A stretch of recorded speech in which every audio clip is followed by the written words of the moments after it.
वर्ग का खास स्थान, जहाँ शिक्षा पाने आते हैं फिर स्नातक बनकर जाते हैं। ऐसे सद्गुरु को प्रणाम, ऐसे सद्गुरु को प्रणाम, ऐसे सद्गुरु को प्रणाम।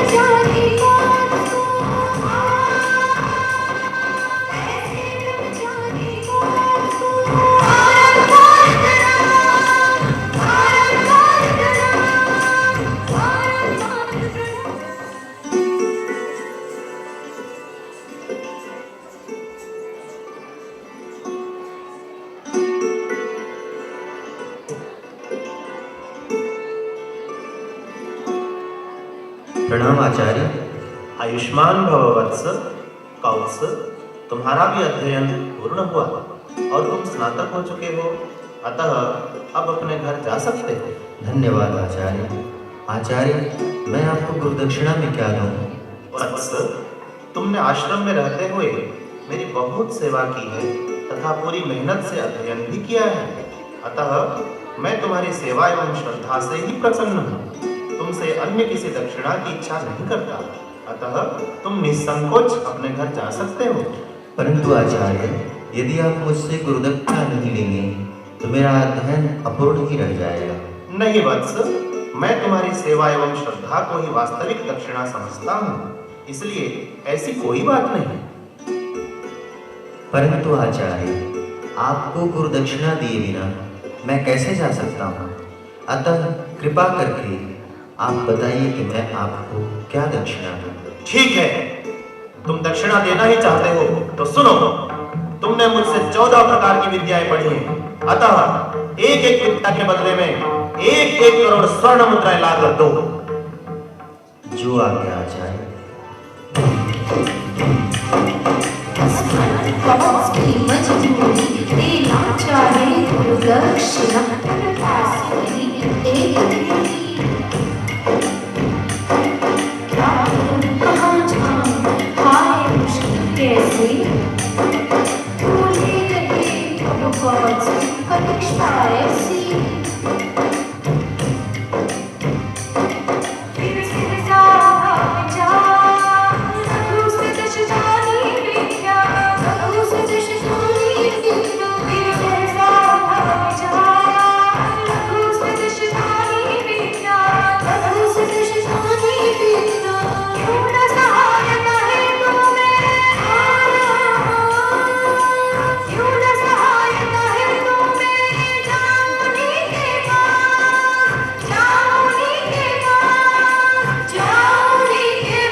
जिन्होंने विश्व जीत यज्ञ कर दिया हंसकर सब कुछ दान।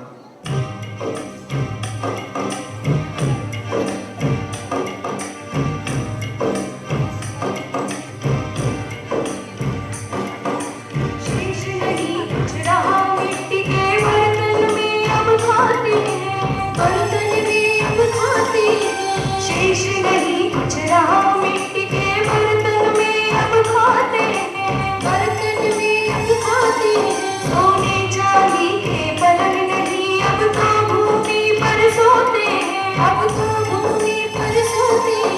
सोने चांदी के पलंग नहीं अब तो भूमि पर सोते हैं, अब तो भूमि पर सोते हैं। ऐसे प्रतापी महाराज को,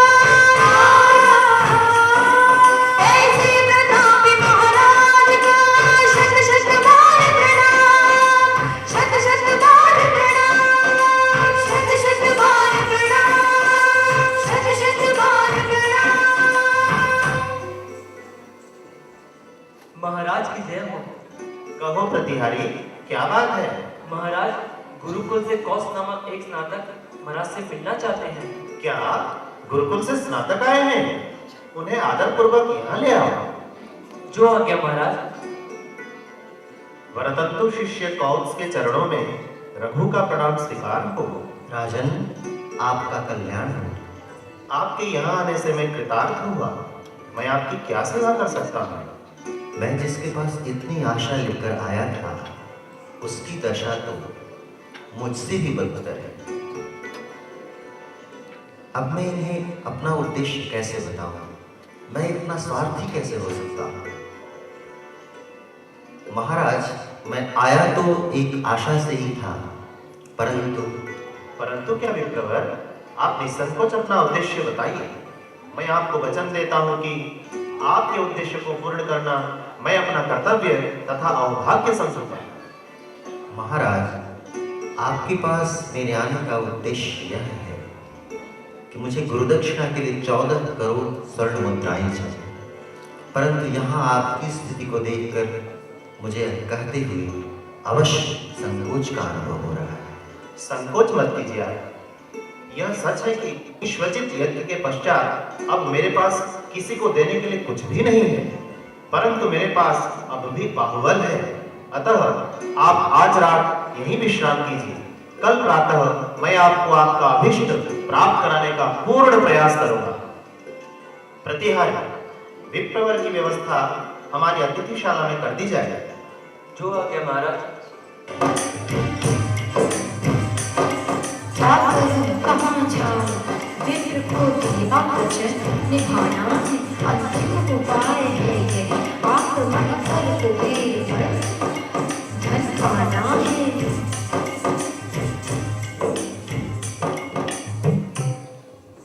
महाराज की जय हो। कहो गुप्तचर, क्या सूचना है? महाराज, साकेत के राजा महाराज शंभू हम पर आक्रमण करने की तैयारी कर रहे हैं। महाराज, सूचना है कि वे हम पर कल प्रातः ही आक्रमण करने वाले हैं।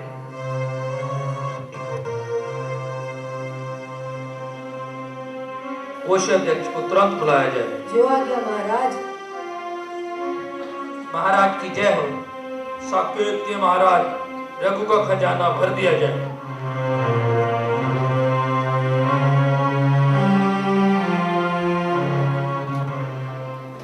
प्रणाम विप्रवर। आपका कल्याण हो राजा। हे विप्र, आपकी गुरुदक्षिणा हेतु धनराशि उपस्थित है। परंतु महाराज, यह तो मेरी इच्छित धनराशि से बहुत अधिक है। नहीं विप्रवर, यह संपूर्ण धनराशि आपके लिए ही है। लेकिन महाराज, मुझे तो केवल 14 करोड़ स्वर्ण मुद्राएं ही चाहिए। मैं अधिक धन कैसे ले सकता हूँ? विप्रवर, आप संकोच न करें, यह सब आपके लिए ही है। महाराज, आप बहुत उदार हैं, लेकिन मैं आवश्यकता से ज्यादा नहीं ले सकता।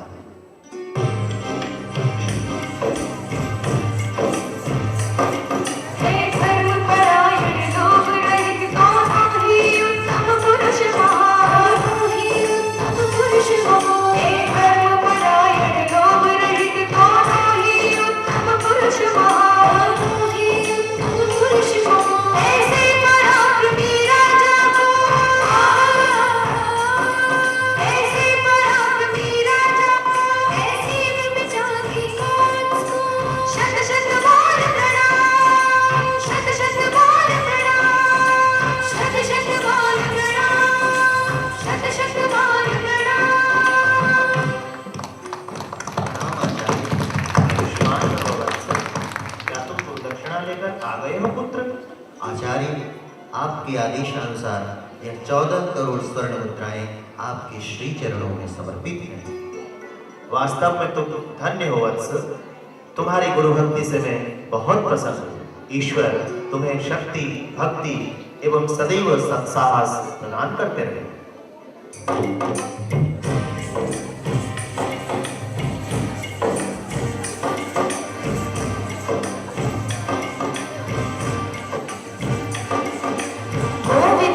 गुरु अधिक है, यह जानो विश्वास।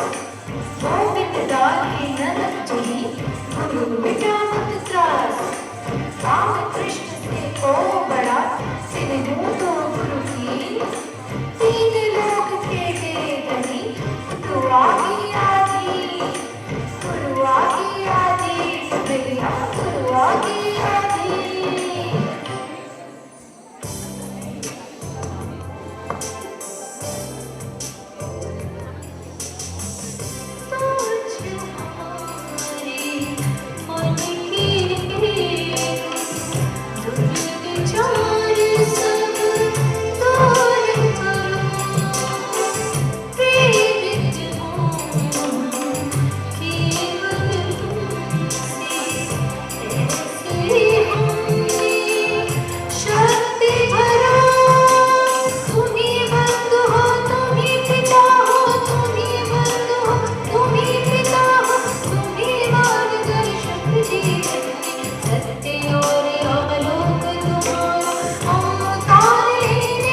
संपत्ति को खोजने ऐश्वर्य त्याग कर निकले घर से अपनी बाहर मूल शंकर। खास सब जगह धोखा, वनों में जब वो भटके जा पहुंचे गिरजा की शरण। क्या मैं अंदर आ सकता हूँ? कौन है? यही जानने के लिए तो मैं आपके पास आया हूँ। दरवाजा खोलो और अंदर आओ। प्रणाम गुरुदेव। आयुष्मान भव वत्स। क्या नाम है तुम्हारा? दयानंद। तुम तो सन्यासी जान पड़ते हो। जी हाँ, मैं एक अकिंचन सन्यासी हूँ। परंतु हमारे आश्रम में तो ब्रह्मचारी ही पढ़ते हैं और तुम सन्यासी हो। परंतु मैं तो आपके श्री चरणों में रहकर ही विद्या अध्ययन करना चाहता हूँ। किंतु आश्रम में तो सन्यासियों के लिए कोई व्यवस्था नहीं है। फिर मैं वहाँ रहकर ही पढ़ लूँगा। तुम्हें अपने भोजन की व्यवस्था भी स्वयं ही करनी होगी। भोजन की चिंता मुझे नहीं है, क्योंकि जिस ईश्वर ने मुझे आप तक भेजा है वही उसकी व्यवस्था भी कर देगा। मेरे पढ़ने पढ़ाने के कुछ नियम हैं। जैसे मैं पढ़ाए गए पाठ को प्रतिदिन सुनूंगा, तब आगे पढ़ाऊंगा। जिस दिन पाठ नहीं सुना पाए, उस दिन से इस आश्रम में तुम्हारी पढ़ाई बंद हो जाएगी। मुझे स्वीकार है।